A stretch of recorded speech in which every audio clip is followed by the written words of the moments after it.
Estamos de volta com o segundo bloco do Guarulhos em Destaque, conversando com o doutor Alexandre de Sá Domingues, advogado criminalista e professor da FIG Unimesp. Você deve acompanhar toda a nossa programação também do nosso celular, no d11.com.br, tem um link ao vivo, você acompanha toda a nossa programação no tablet, no computador, então você pode acompanhar tudo que acontece. Tem a grade e os horários de cada programa da TV Destaque, completa agora no mês de junho, 11 anos, pela glória e misericórdia do Criador do céu e da terra. Brasileiro condenado por tráfico de drogas é executado na Indonésia. E esta notícia, de certa maneira, doutor Alexandre, deixou uma situação constrangedora entre os dois países. No mês de março, a presidente da República demorou em receber o embaixador da Indonésia no Brasil. E a embaixada brasileira, nesse exato momento na Indonésia, não tem representante, que o representante do país em outro país é o embaixador que representa naquele espaço. E hoje o Brasil não tem ninguém representando na Indonésia. Eu pergunto para o senhor, o que aconteceu com esse rapaz que já sabia, né, dos riscos? Qualquer pessoa sabe que é proibido a droga em qualquer lugar do mundo, mas na Indonésia tem a pena de morte, que a própria ONU é contrária a isso. E muitos países não concordam com o que a Indonésia faz. Os laços diplomáticos entre os dois países estão estremecidos, isso já é fato. Agora, a questão de oportunidade de defesa, como é que o senhor avalia como advogado criminalista? Ele teve como se defender ou lá o Ministério Público da Indonésia não deu oportunidade aos advogados do brasileiro? Bem, Geraldo, é outro assunto espinhoso aqui que a gente está abordando hoje, né? A questão da pena de morte. Antes de falar da questão do direito de defesa, a nossa Constituição da República, ela veda a pena de morte, excepcionalmente admite em casos de guerra declarada. Mas no dia a dia a justiça brasileira não tem pena de morte. Aliás, muitos países do mundo que tinham pena de morte têm abolido esta modalidade de pena. A gente tem cada vez mais saído da pena de morte para a pena privativa de liberdade, ou seja, a pena de prisão. Mas o que chama a atenção nesse caso da Indonésia é o posicionamento de boa parte da opinião pública com relação a, olha, ele foi lá, ele procurou, ele sabia o risco que ele corria e ele assumiu esse risco, então ele deve pagar pelo que ele fez. Outro tipo de observação que muita gente tem feito é no sentido de que, poxa, o nosso governo brasileiro tem tantas prioridades, tantas necessidades para trabalhar no dia a dia do nosso país e fica gastando vela com santo ruim, ou seja, fica lá querendo evitar a execução de um brasileiro que foi lá praticar um crime na Indonésia. Essas reflexões realmente devem fomentar discussões no nosso país. Nós vivemos aqui em Guarulhos, né? Aqui em Guarulhos nós temos altos índices de mortalidade de pessoas envolvidas no tráfico de drogas. Os nossos jovens, os nossos adolescentes são condenados todos os dias à morte porque são envolvidos em facções, desde criança servem ao tráfico de drogas e fazem com que as suas vidas não tenham realmente expectativa nenhuma. E nós temos índices de assassinatos envolvendo o tráfico de drogas no nosso município assustadores. E eu digo aqui para os senhores que cerca de 90% dos homicídios praticados no nosso município não viram sequer processo judicial, ou seja, não é elucidada a autoria. E eu garanto que pelo menos 70% desses têm envolvimento com o tráfico de drogas. Então a pena de morte já existe no país. A pena de morte, ela não está no papel, mas ela é institucionalizada de fato no nosso país. Eu, particularmente, como cristão, não sou favorável à pena de morte, defendo que esta regra que está na nossa Constituição, ela tem força de uma cláusula pétrea. O que é uma cláusula pétrea? É aquela parte da Constituição que não é passível de ser alterada. Ou seja, mesmo que todo o Congresso Nacional se reúna, ele não pode alterar certas questões dentro da nossa Constituição. Isso é uma questão de direito constitucional que protege aquelas conquistas sociais que foram ali consagradas pela edição da Constituição da República. Mas eu acho que a discussão passa muito menos pela questão jurídica e muito mais pela questão social, Geraldo. Agora, doutor Alexandre, olha só, a matéria aqui do jornal, ele foi recrutado por um traficante de drogas em 2004, né? E foi preso com 6 quilos de cocaína escondidos em pranchas de surf. Nada justifica a pena de morte. Mas, como o senhor bem trouxe para o nosso país, aí a gente debate uma questão social hoje. Quando você tem filhos, você procura ensiná-lo de uma maneira clara, os preceitos bíblicos.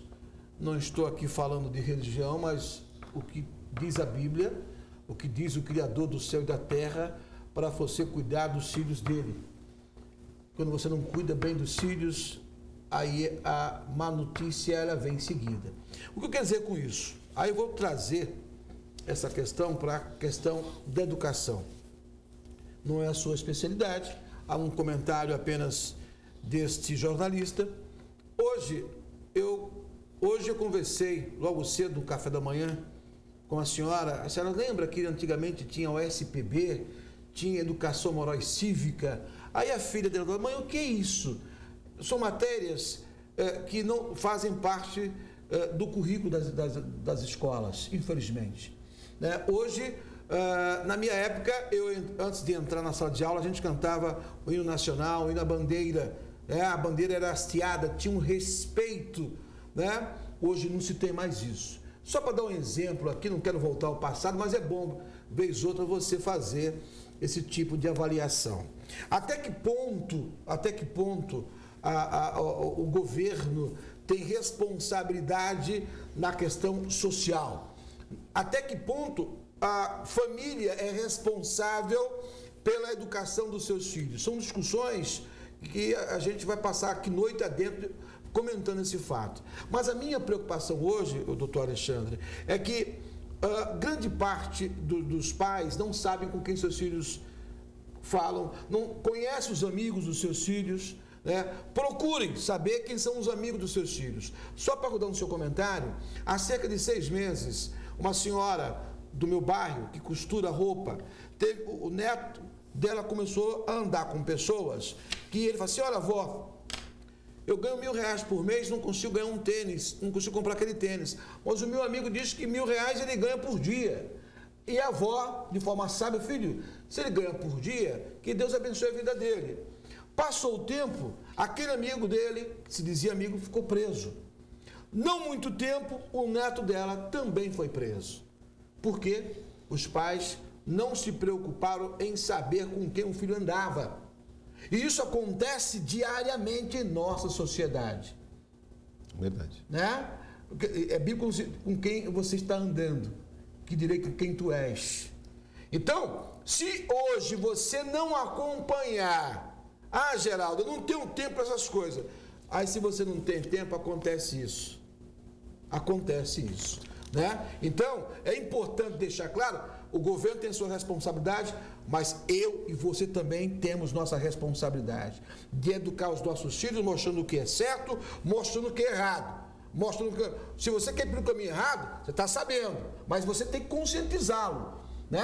Abrir a cabeça desse: filho, não faz isso, que o preço é muito caro. E muita gente, doutor Alexandre, não faz isso, infelizmente. Geraldo, você mencionou a questão da escola, né? Eu sou dessa época que a gente cantava o hino nacional, que a gente tinha aula de OSPB, de política e de sociedade. Essa questão, esse afastamento da escola dessas questões, tem a ver com a redemocratização. Não que isso seja um ato de democracia, muito pelo contrário. É um equívoco, porque existem coisas do militarismo que são úteis para a sociedade. Existem coisas da sociedade democrática que são úteis. Na realidade, não existe o 8 ou 80. Como eu disse já no outro comentário, o equilíbrio é necessário. Hoje as pessoas não se envolvem na política porque a política ela é tida como algo de corrupção. As pessoas não se envolvem nas instituições do bairro porque as pessoas que estão ali estariam querendo aparecer ou estão usando aquilo como um trampolim ou visando alguma vantagem. As pessoas não se envolvem na vida dos filhos porque tem que dar liberdade para os filhos. Os filhos não se envolvem na vida dos pais porque isso não é coisa de crianças. Na realidade, a vida é muito mais complexa do que estereótipos ou do que chavões. Nós temos que ter as instituições fortalecidas, nós temos que ter a sociedade politizada, as pessoas têm que estar envolvidas nas questões do nosso dia a dia. Vai dizer para uma dona de casa que ela não é atingida pelas políticas públicas quando o governo decide ou não investir num programa social, num programa de saúde, ou num programa de educação, ou mesmo de segurança pública. Nós, enquanto sociedade, temos que estar cientes e mobilizados em todas essas questões. E, obviamente, o que o Geraldo disse, eu disse na última entrevista, educar o filho é a coisa mais difícil, mais desafiadora que tem. Nós não devemos abrir mão de participar da vida dos nossos filhos e da nossa sociedade. A velocidade hoje em que as coisas acontecem, os nossos afazeres, a gente tem que correr atrás do dinheiro o tempo todo, faz com que a gente faça escolhas às vezes não tão corretas e a gente abre mão de viver. E viver faz parte do participar, do interagir, do saber, do se conhecer. Conversar num café da manhã, conversar num almoço, conversar no jantar, tem cedido espaço para o celular, para o tablet, para a televisão, quando a família tem oportunidade de estar junto. Não é? Então, são questões, realmente eu não sou especialista em educação, mas eu procuro na minha casa, para os meus filhos, focar na educação e é um desafio.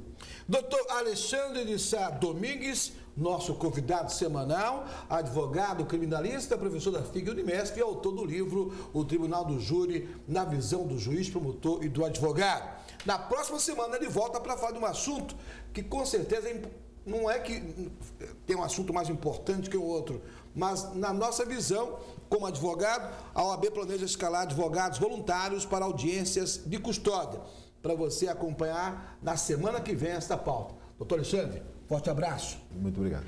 Portanto, a você, nosso muito obrigado. TV Destaque, 11 anos fazendo jornalismo com responsabilidade.